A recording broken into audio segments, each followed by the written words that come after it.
Hello, everyone, and welcome to the Every Movie Ever podcast. My name is Ben Groves. And my name is Rob McFarlane. Welcome to the show, a movie podcast / mental health check-in for two broken-brained best friends talking around their problems, but not about their problems. Never. Whilst laughing at movies. Ben, given that this is a thinly veiled mental health check-in, we need to start with the more important thing before we get to what we're doing, how you're doing. But I feel like this should also be a physical health check-in. Okay. Because I think that rarely this week, your mental health is the second problem. Yeah, I'm feeling pretty positive at the minute. I'm just fucking ill. Swear jar, one. Ah! And now I'm worse. I'm just ill. Other than that, I'm all right. Yeah. How are you, buddy? Yeah. Come on, spill it. It's about that, really. Spill it. No, it's good. It's good. I have.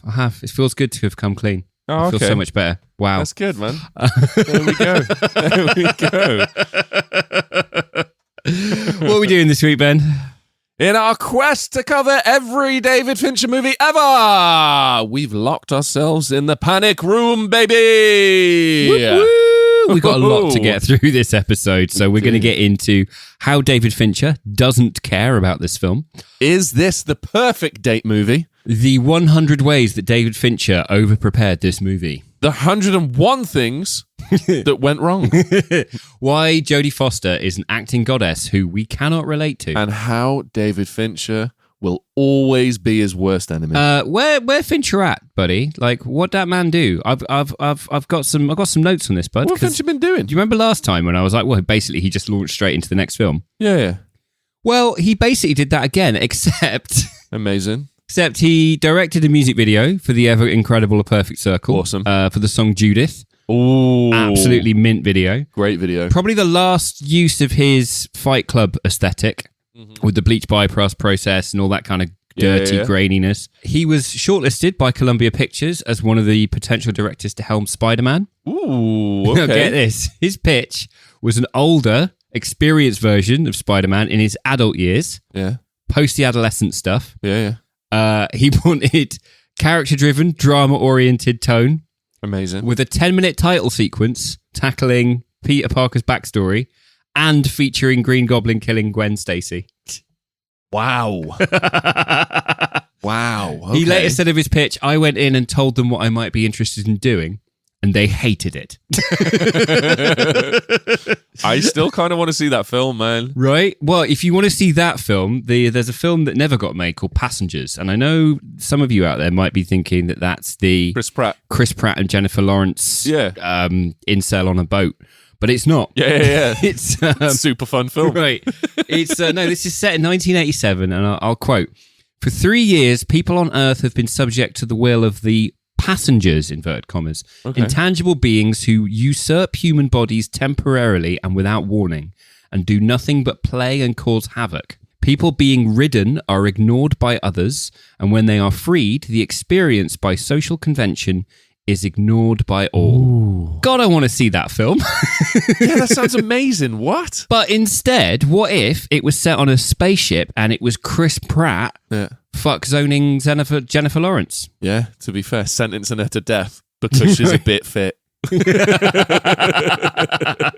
2, damn it. I think it's 3. I might have knocked one out in there by accident. Oh, less about that after we just talked about Passengers. Amazing. Now, when did this film come out, Ben? I don't know what's that. That caught me so off guard. That was amazing. It's 2002, buddy.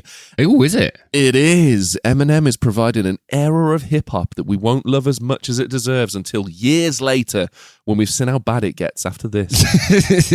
George W. Bush is trying to find allies for an invasion of Iraq that he promises, for realsies, guys, will do really, really well. For Super Series.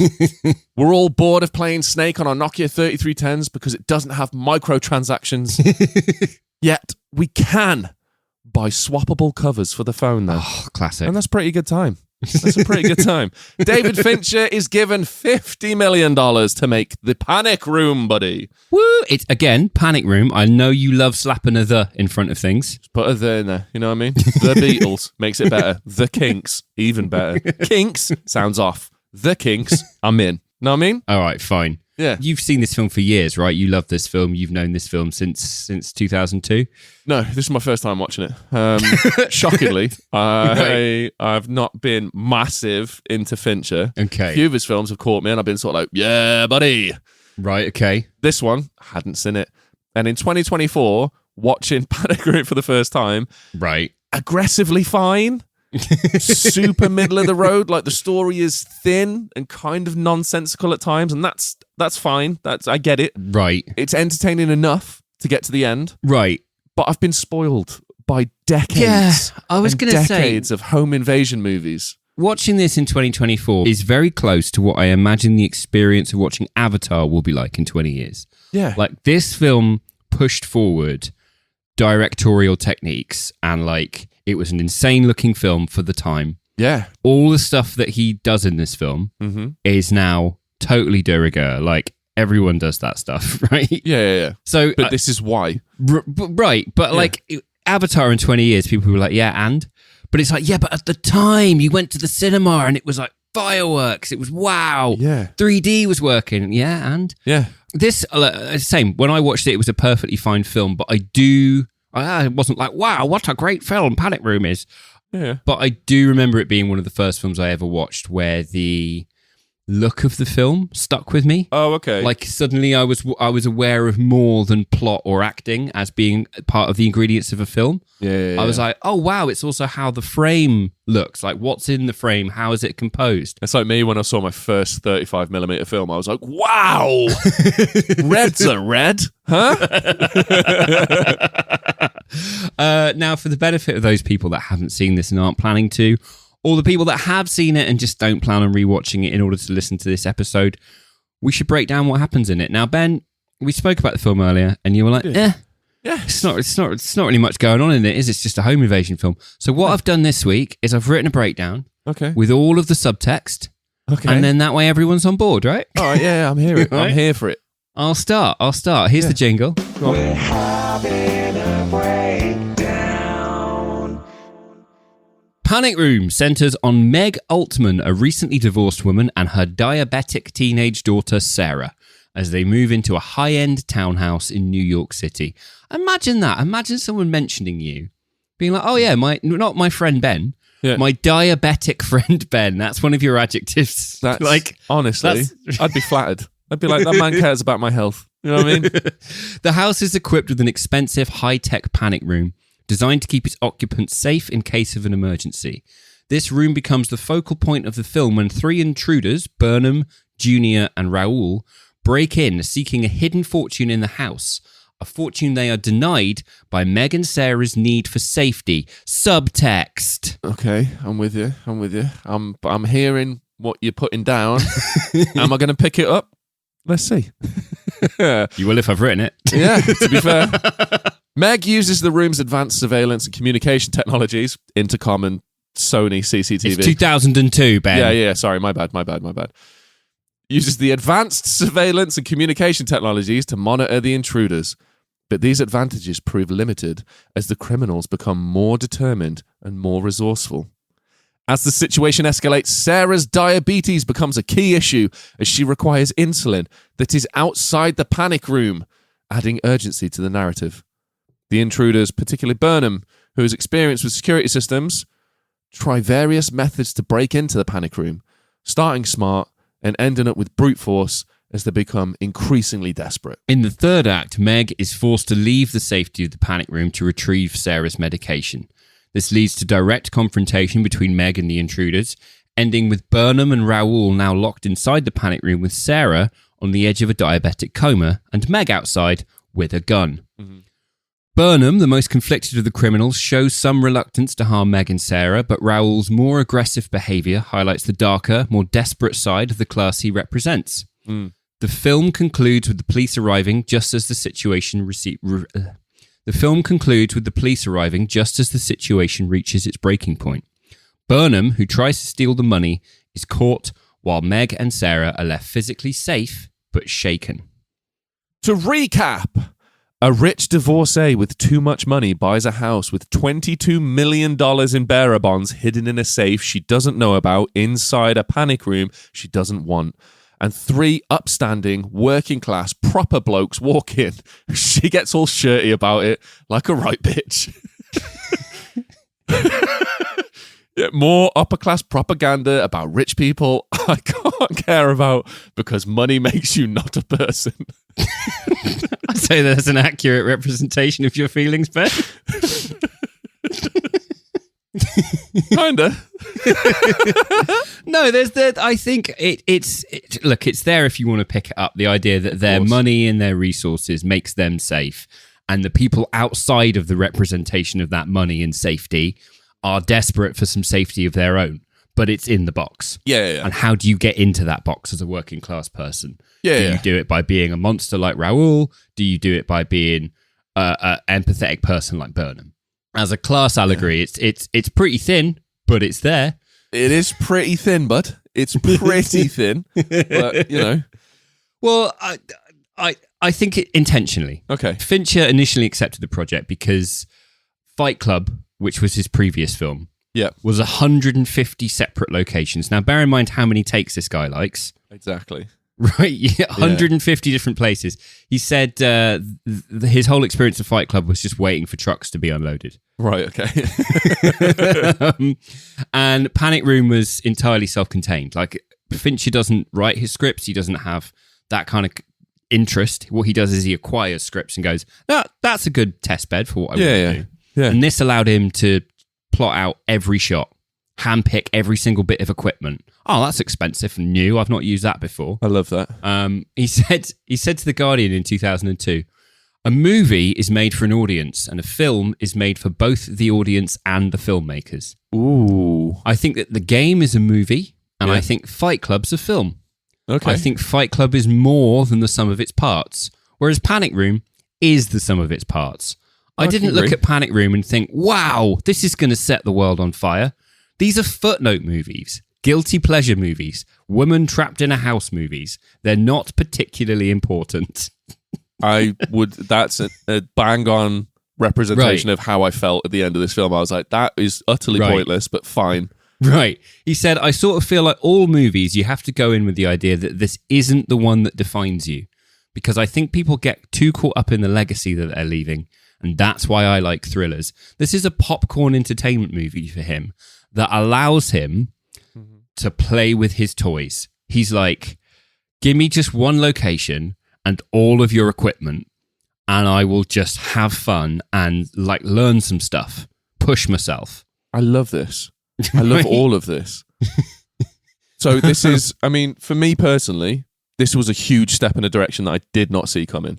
Right. Because it's a pure date movie. You know what I mean? You go to the cinema. It doesn't matter whether you miss a line of dialogue or not. It's just...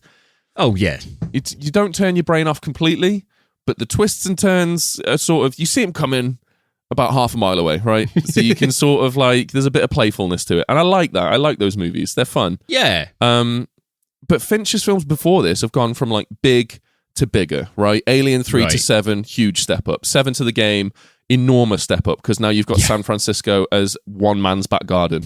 You've got The Game to Fight Club was enormous, because like you've just said, 150 locations, the amount of reshoots and stuff, it would have been insane.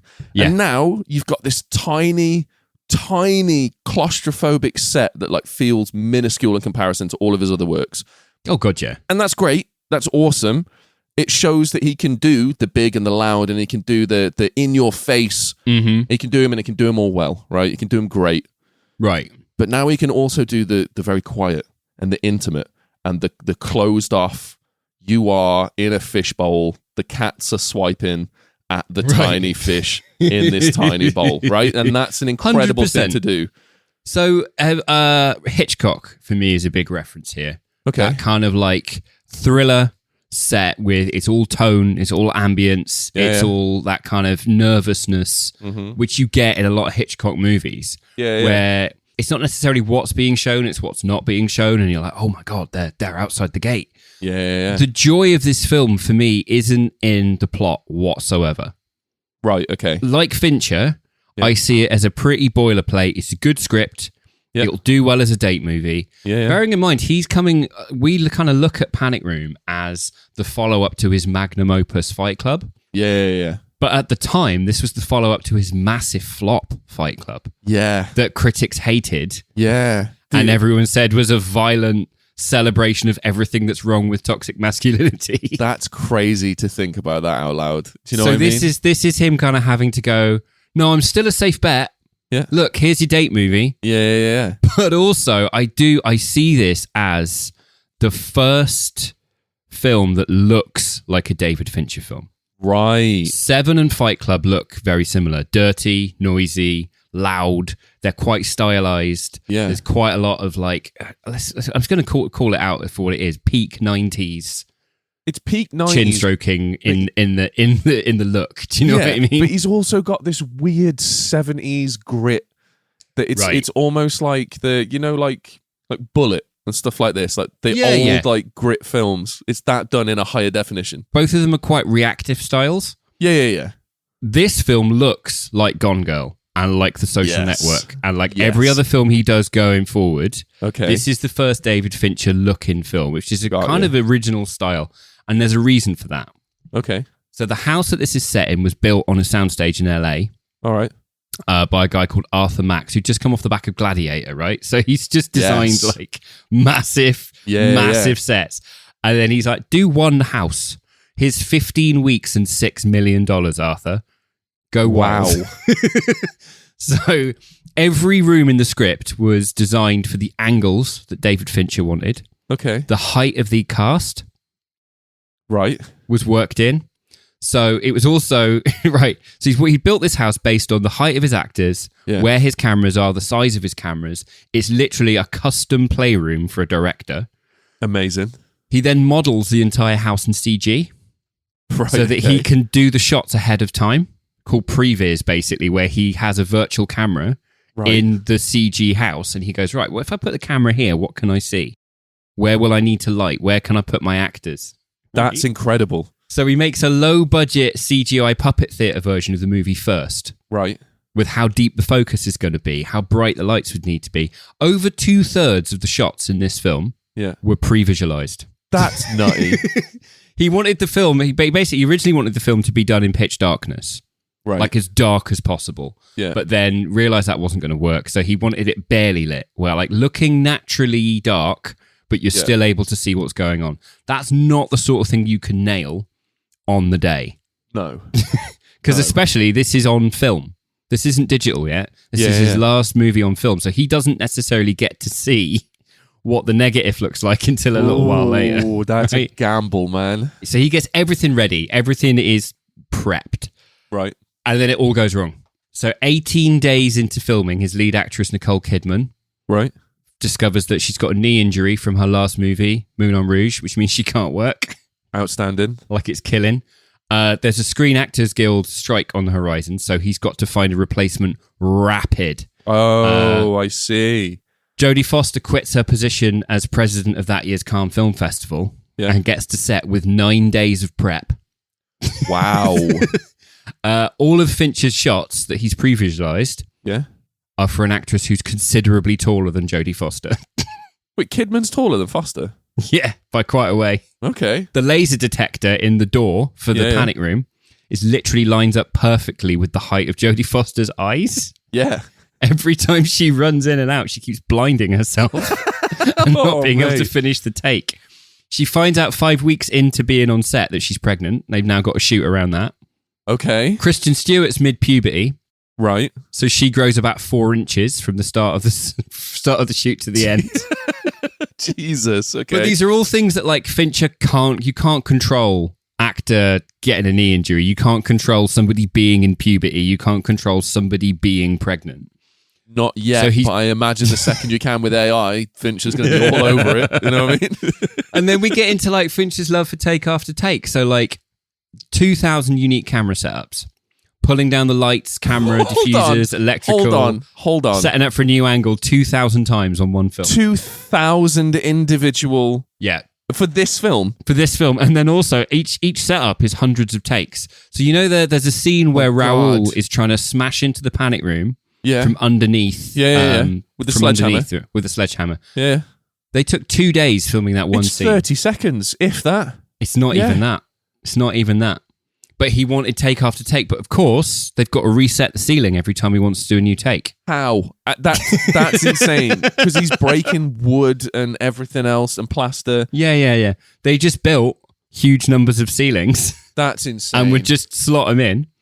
Okay. There's a 5-second shot in this movie, Yeah. which is when Meg is attacked by Raoul and she drops Sarah's medical kit.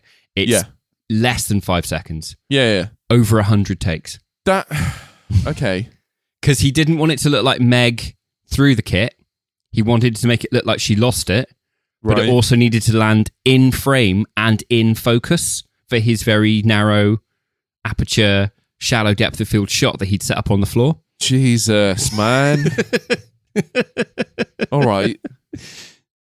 I don't. Okay, this might make me sound like amateur when it comes to like filmmaking techniques and stuff. How much did it help doing the 200 takes? Like, is it? I think realistically, if you've got a shot low on the floor with a Yeah. really shallow focus, right, so something needs to land pretty accurately, Yeah.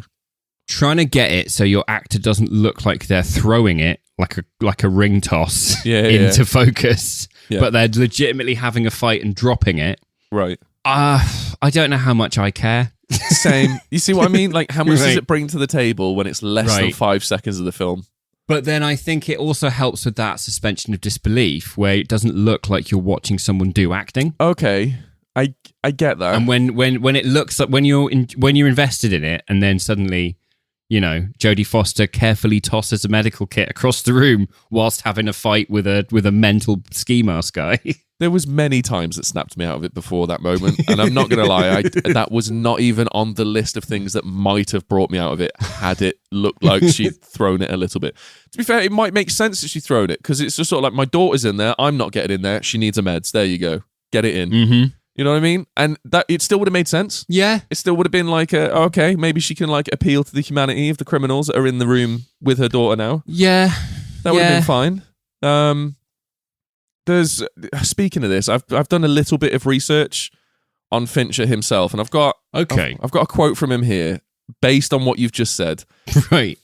I was watching through the director's commentary because they're insane with him in them, because he doesn't talk about the film that's happening. He talks about how the ideas arrived to him. Yeah. And they are insane. Like, it is pure just... It's the most unhinged director's commentaries that you can get your hands on, because it's mental.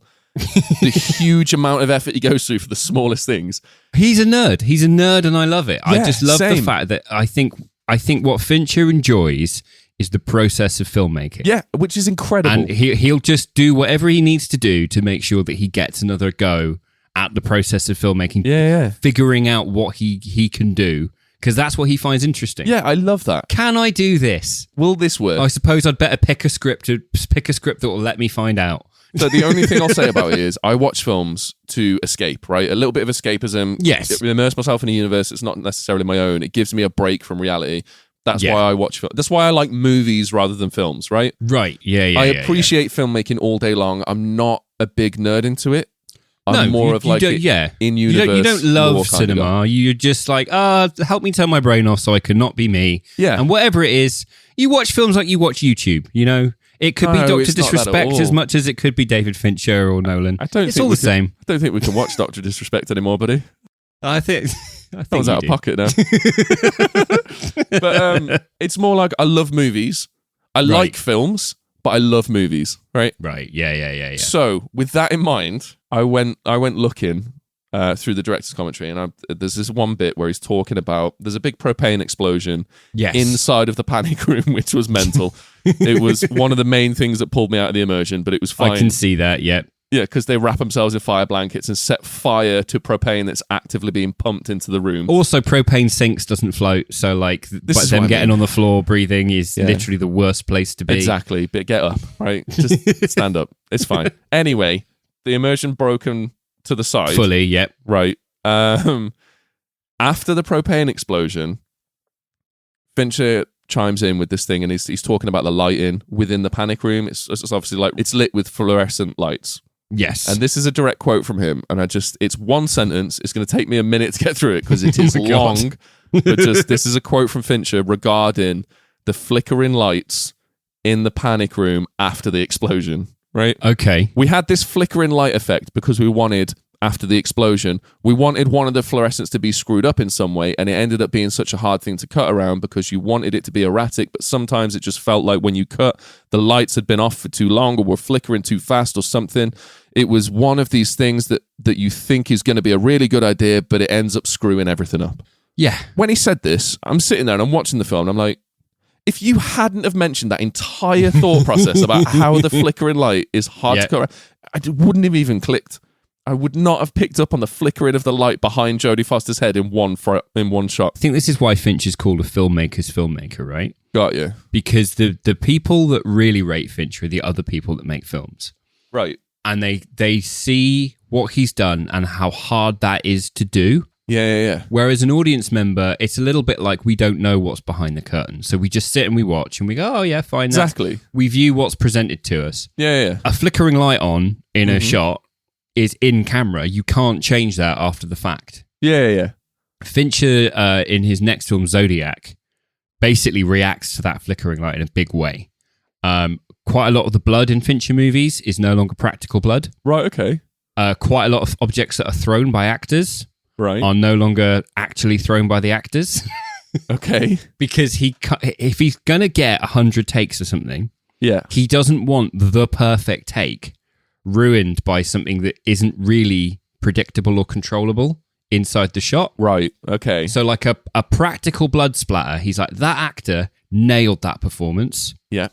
but the blood got in their eye. Right. And now I can't read. You right? Right. No, have that. There's a scene in Gongo where she's throwing gummy bears at him. Yes. And he's like, we're not doing that in camera. Wait, what? We're just going to CG the gummy bears in. Stop it. I can't wait to do Gone Girl. That's probably my favorite Fincher film of all time. Well, And, I think Finch is a director who has in his head how it needs to look.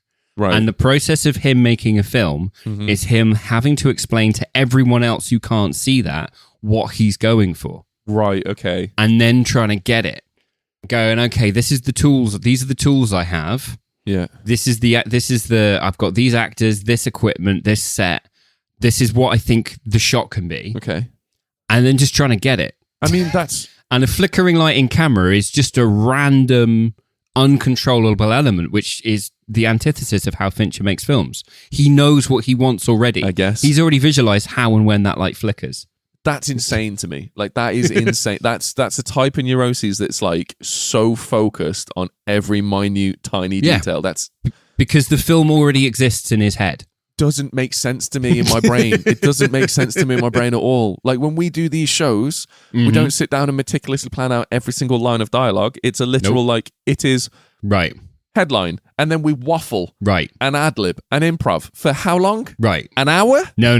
That's no. mental. He pre-writes every camera move, every little nuance, so that it becomes... This is why he doesn't write scripts. Because Right, exactly. He would never finish it. He'd never get one finished. He'd never get one done. Yeah, he'd never finish No, it. he would sit there debating whether or not the or an for He'd be there. He'd for be weeks. like, but how many seconds do they breathe between right. the or an an? I What's the genuinely, beat and there? when you said AI, I genuinely believe if there's one director who would wholeheartedly embrace the ability Yeah. to have AI actors, it'd be Fincher in a heartbeat. Of course, of course, a programmable thing that's like meticulous down to like the nanosecond. Yeah, He on this film he started his sort of habit for using motion control cameras rather than camera operators right. because he's like, I know if I hit go, Yeah, it will do the same thing every time. I can't promise that from a camera operator. right. Okay, okay. It's a bit unfair. He does roll with punches, like on Seven, where Brad Pitt breaks his arm. Yeah. And he's like, right, okay, I'm going to build that into the script. I'm going to make that part of the story. Okay. This one, he obviously expected Nicole Kidman. And I think that's a huge change in the tone of the film. Yeah. Because with Nicole Kidman, she's much more of like a trophy wife. Grace Kelly Hitchcock style lead Got you. actress. Yeah.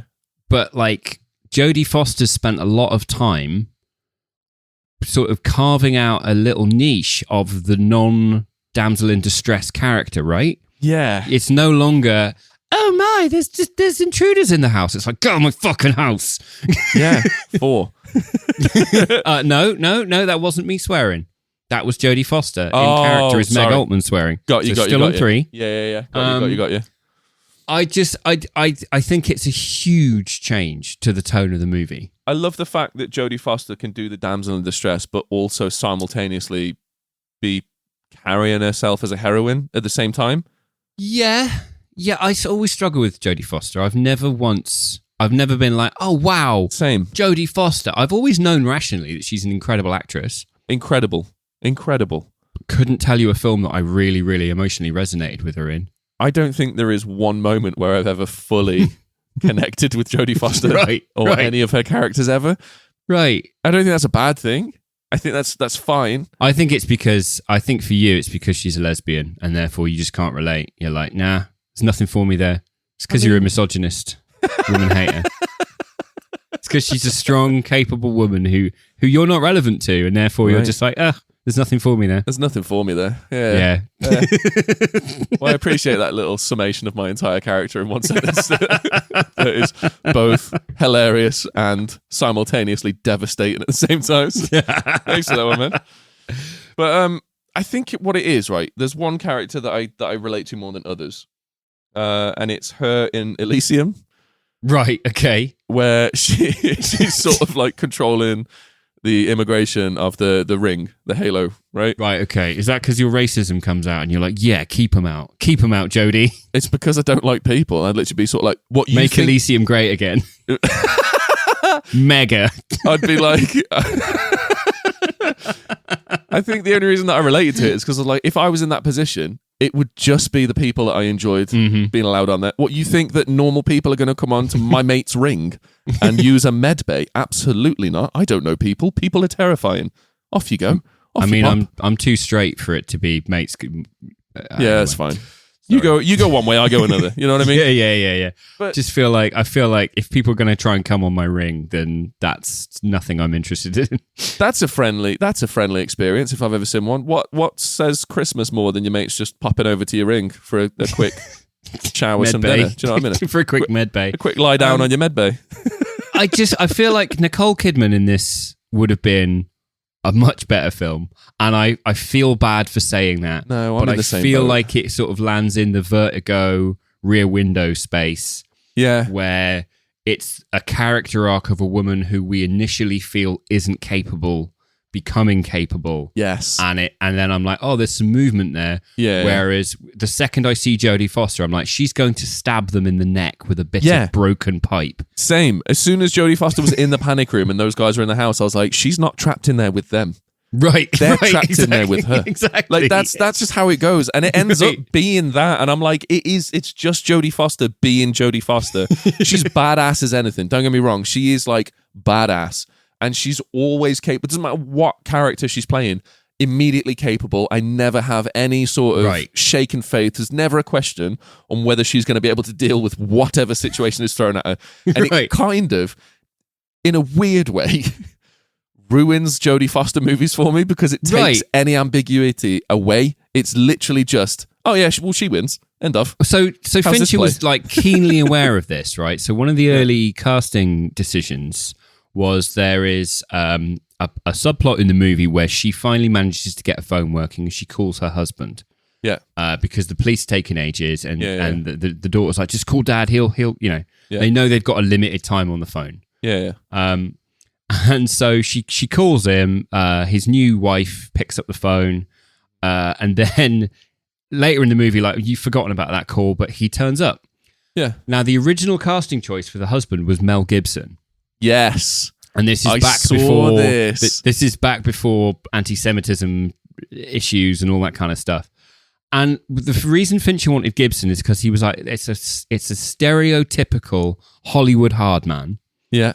And I would love the idea of Mel Gibson turning up on the film and immediately just walking face first into a spade and then Amazing. just being tied to a chair for the rest of the film. Yeah. Because as an audience, we would see him and we would expect there to be a turnaround. Yes, we'd be like, Mad Max is here now. Right, He's Mad to Max save is the here day. now. It's all sorted. Yeah, and then yeah. immediately bop in the face with the spade, And it just gets the worse and absolute- worse. Right. Does nothing of any, has no agency. Oh, man, that would have been amazing. And I think that's the original film.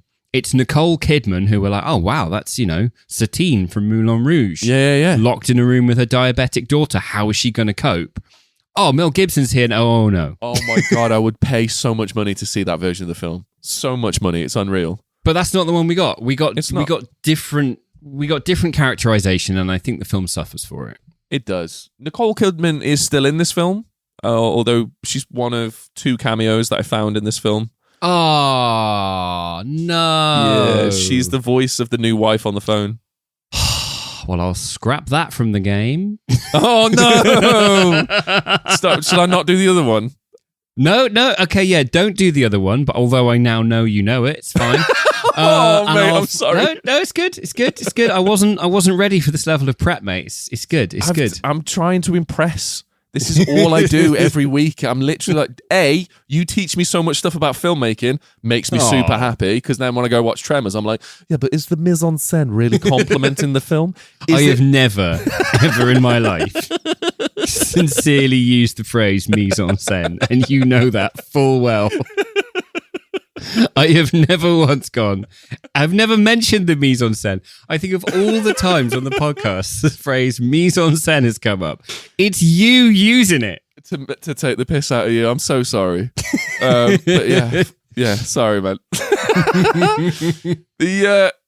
Okay, I've talked a little bit about why this film suffers for me and why I couldn't really fully immerse into it. But there are aspects of it that really hooked me in and got me enticed. You know what I mean? Oh, okay. So on my first watch through, I was like, these characters are thin, and I'm not really invested in any of them. I don't really care about any of them. I don't care whether Junior gets his inheritance. Because it's Jared Leto for a start. No, thank you. Yeah. So the less he gets, the better. And then the rest of the people, I was like, yeah, Raoul's crazy. Burnham's the sort of wholesome empath that he plays in every movie. And then you've got Jodie Foster, who's like just insane, borderline Clark Kent without the glasses on. Do you know what I mean?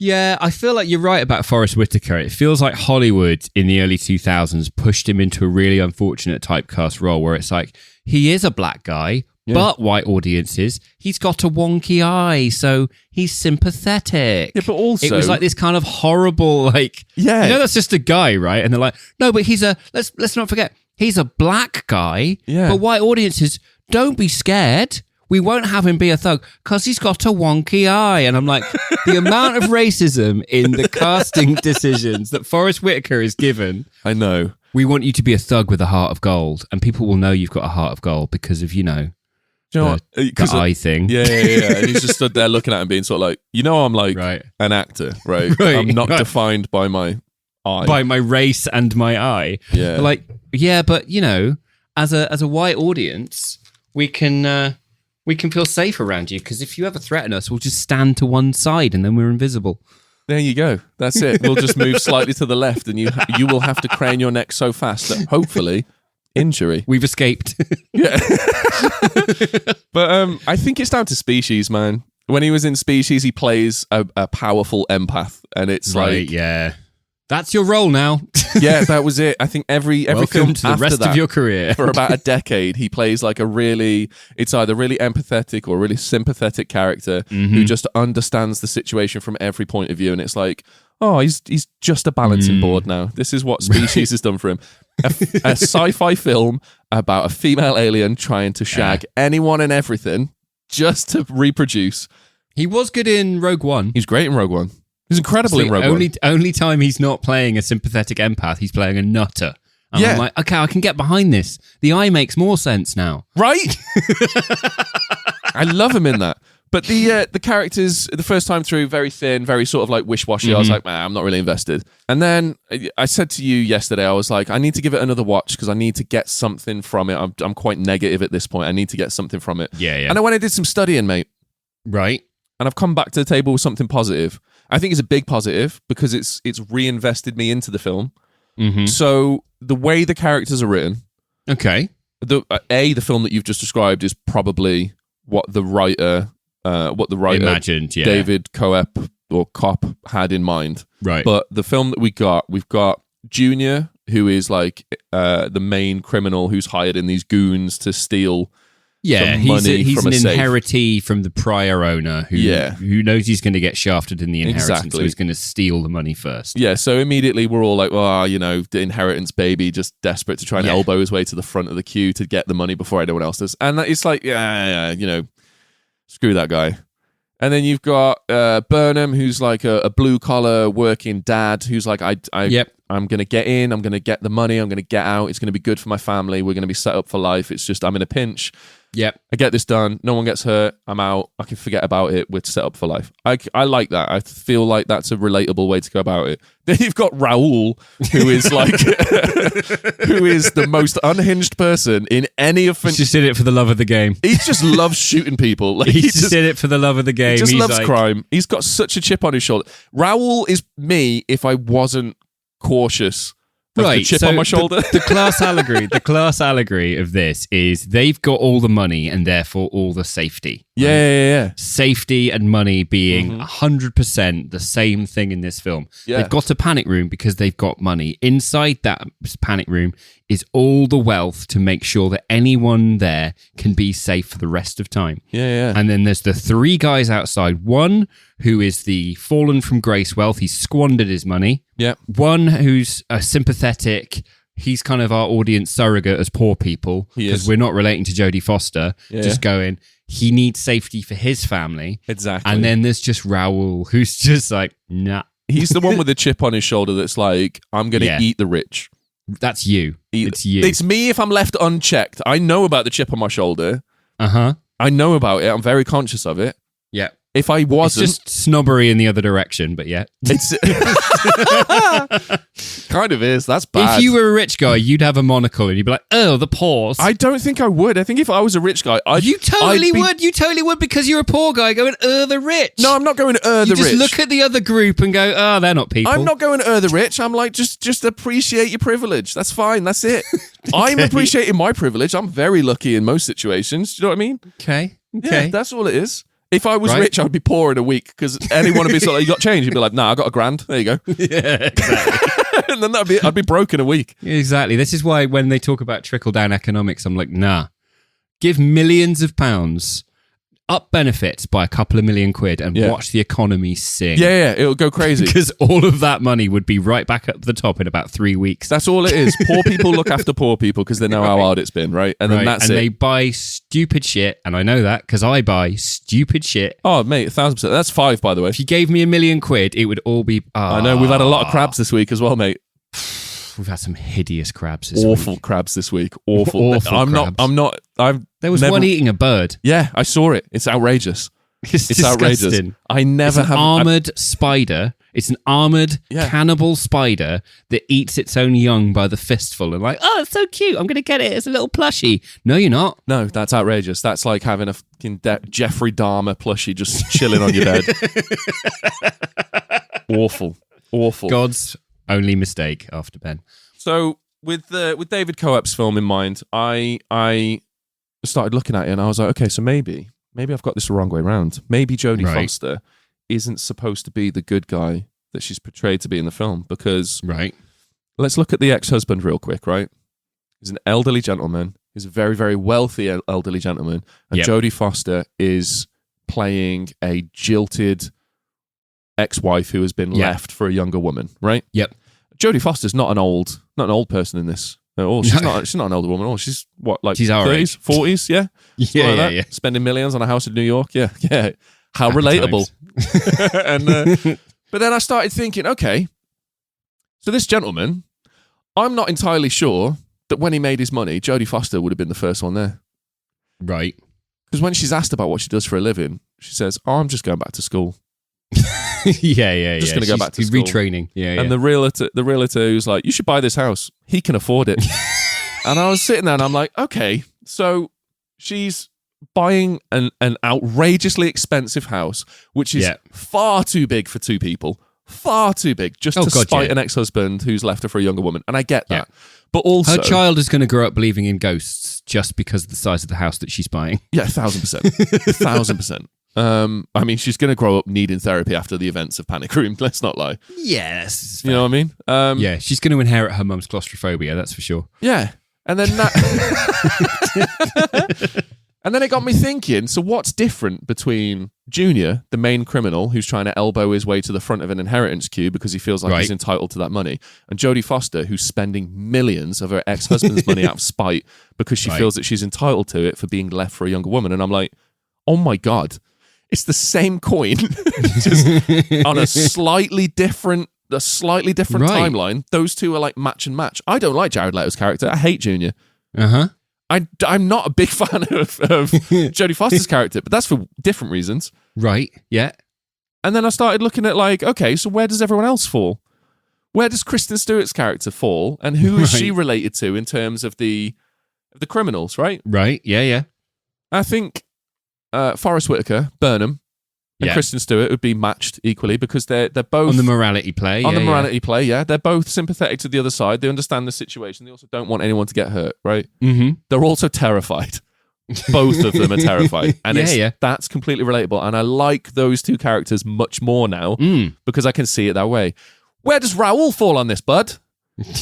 The insane, trigger-happy, I'm going to fill the room with propane because, nah... How do we get the Bonds out of the room if they're dead in there, mate? Nah, propane. Propane. Love it. Mate. We'll get in. Propane. Where's that on the morality scale? And that is like the low of the low. That I'm going to burn everything to the ground. Hell for leather. All of it up in flames. He's the Arthur Fleck of the situation. That's exactly what it is. And looking at it from this point of view, it makes it such a better film. Right. I'm now, all of a sudden, I'm way more invested in the characters. Because, I mean, the writer of the script, David Kopp. Do you know what else he's written? I haven't actually looked into that because I like Fincher went, the writing on this one's not the rich seem to be mind that we normally find. Okay, yeah. Fair. I'm like, this is a technical masterclass, not a writing masterclass. No, I'll agree. I think the changes to the film negatively affected the script, but I've looked into this guy, and honestly, we've covered a bunch of his films. Have we? Yeah. Jurassic Park. Hey. The Lost World.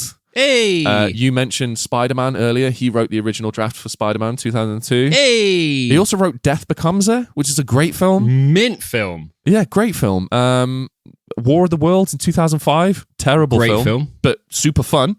Great film. Super exactly fun. What it needs to be. Exactly what it needs to be. Yes. Tom Cruise killing a man with a spade in a basement. Yeah. Yes, please. Incredible. And then it takes a bit of a weird turn for a while, where he writes Indiana Jones and the Kingdom of the Crystal Skull. Yeah, and then Angels and Demons. Yeah.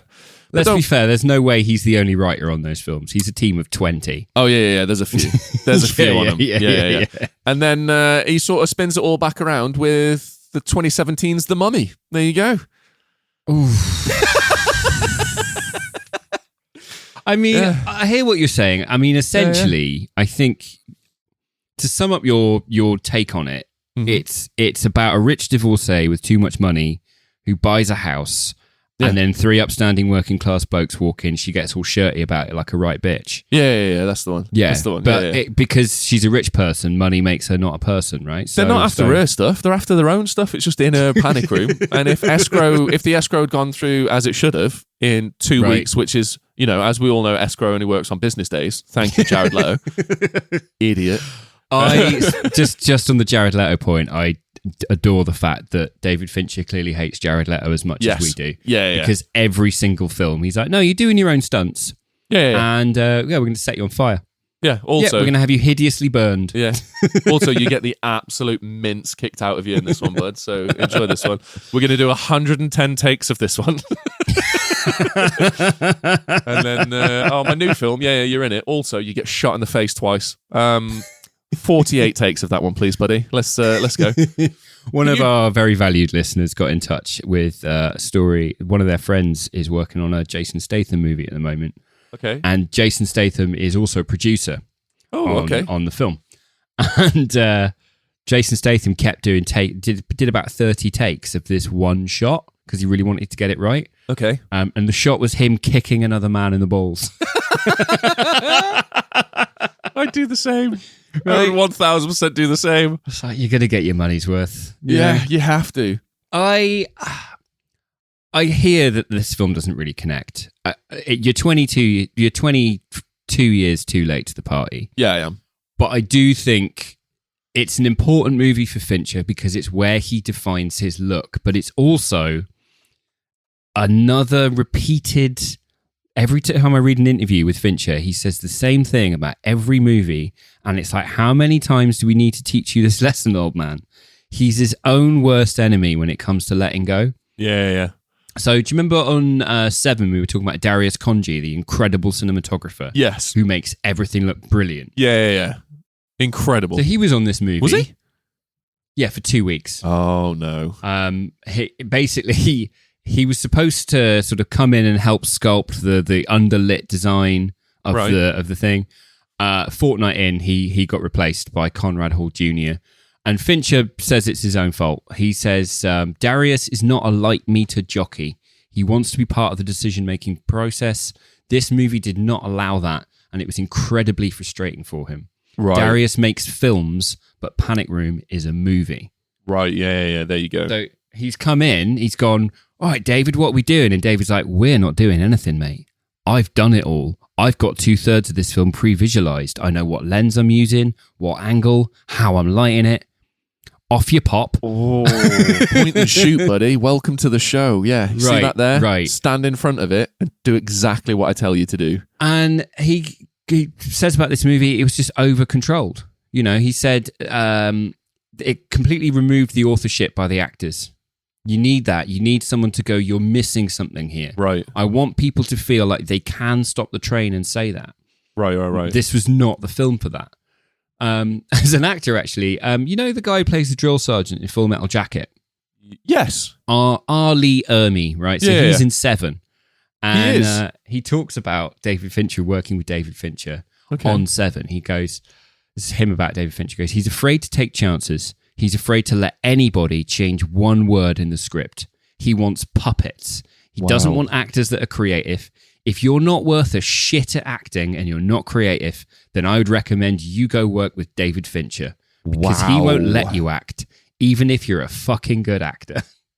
That's pretty intense. Okay. Jesus. I think he talks about this film teaching him that he needs to let go. Yeah. He needs to stop micromanaging stuff, which is exactly the same thing he said about Fight Club. Yeah. Dude. Which is exactly the same thing he said about Seven.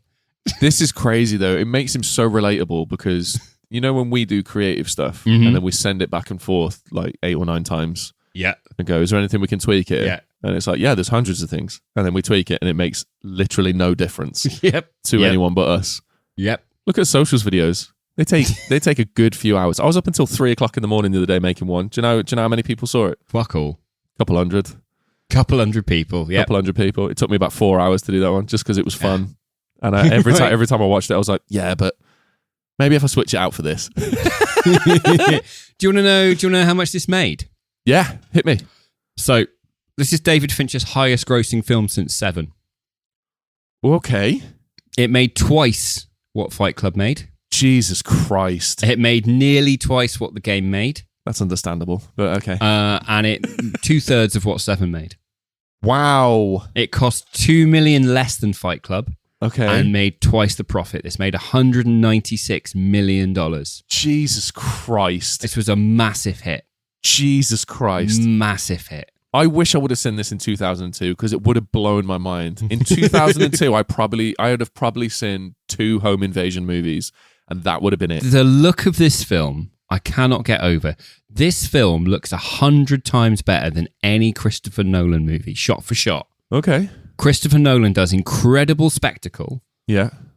He And if does. there's a dialogue scene, it'll just be, it'll be a functional shot that Yeah. just allows the actor to deliver the dialogue Right. and us to go, yeah, okay, I know what's happening in the plot. Fincher will go, how can I make this one shot art Yes. Okay. for everything? Yeah. And I do adore that. It's a shame it's on such a slight film. Yeah. No, I agree. I'll agree with that. That's What are you gonna rate it? okay. So coming to the show 22 years later than I should have, having been spoiled with decades of home invasion movies, arguably done better because Yep. they are movies, not films. Yeah. I'm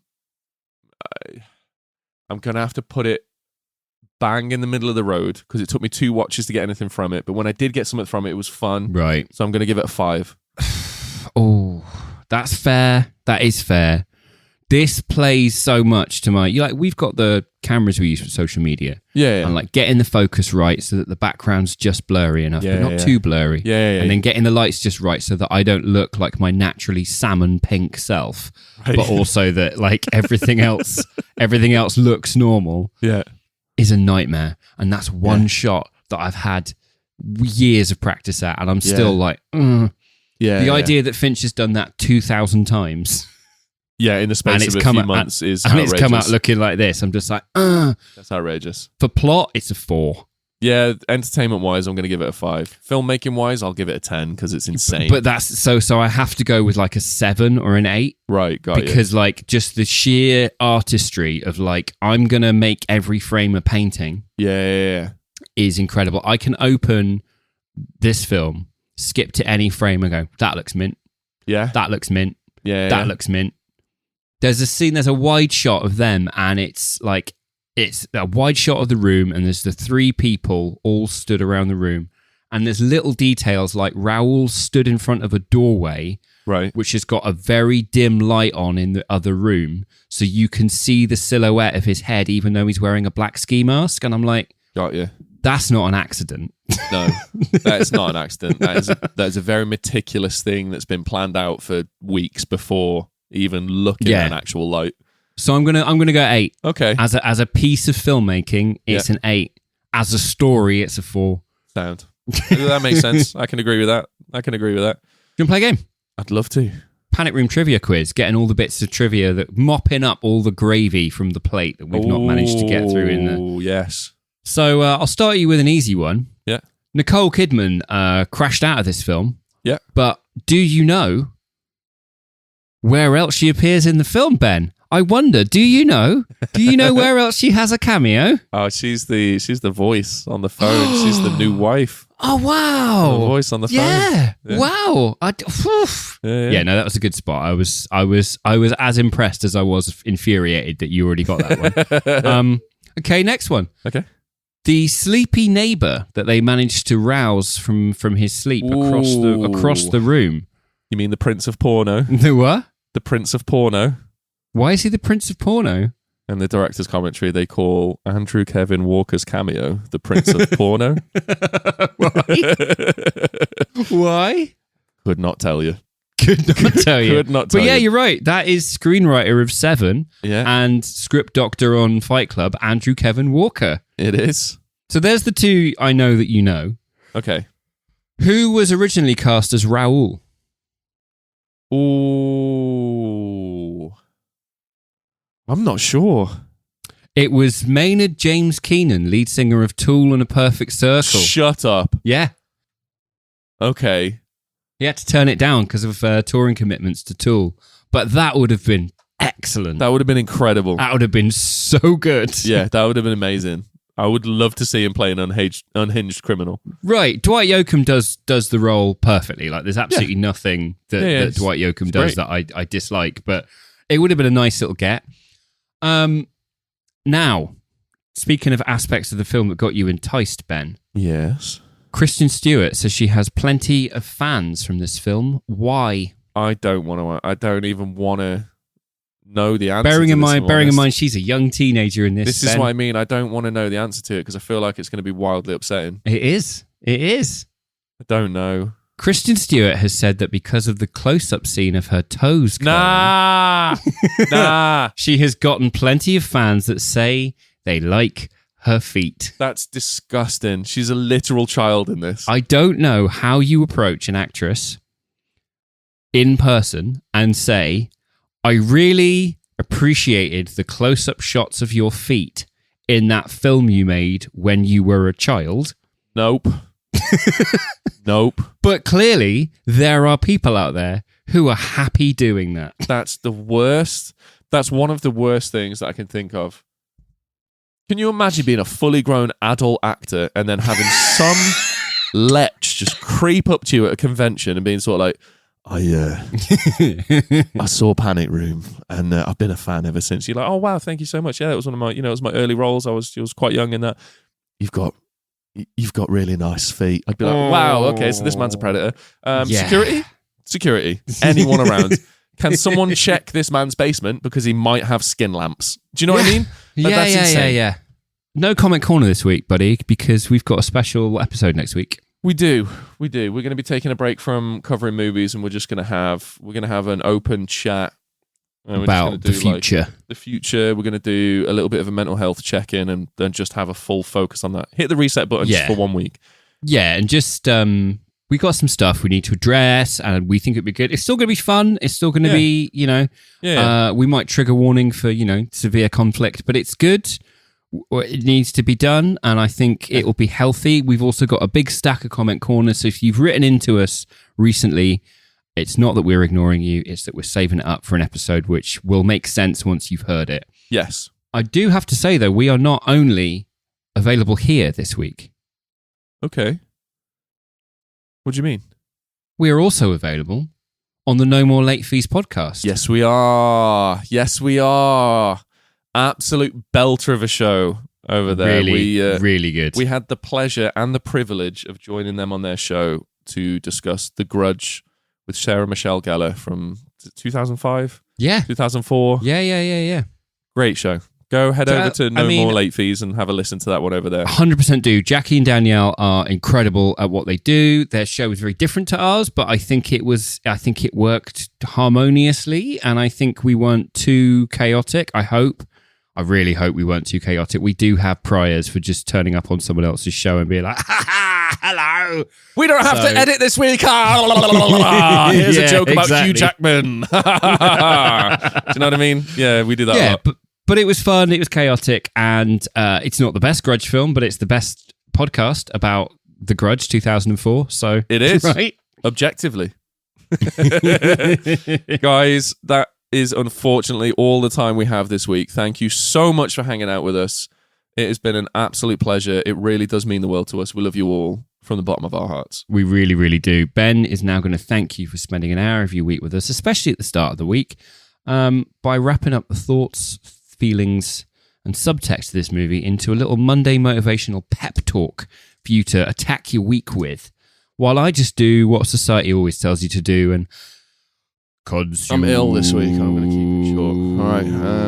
I think the main takeaway that we can get from Panic Room is eat the rich. You know what I mean? Burn them down. They have our money in their safes, and quite frankly, I want it.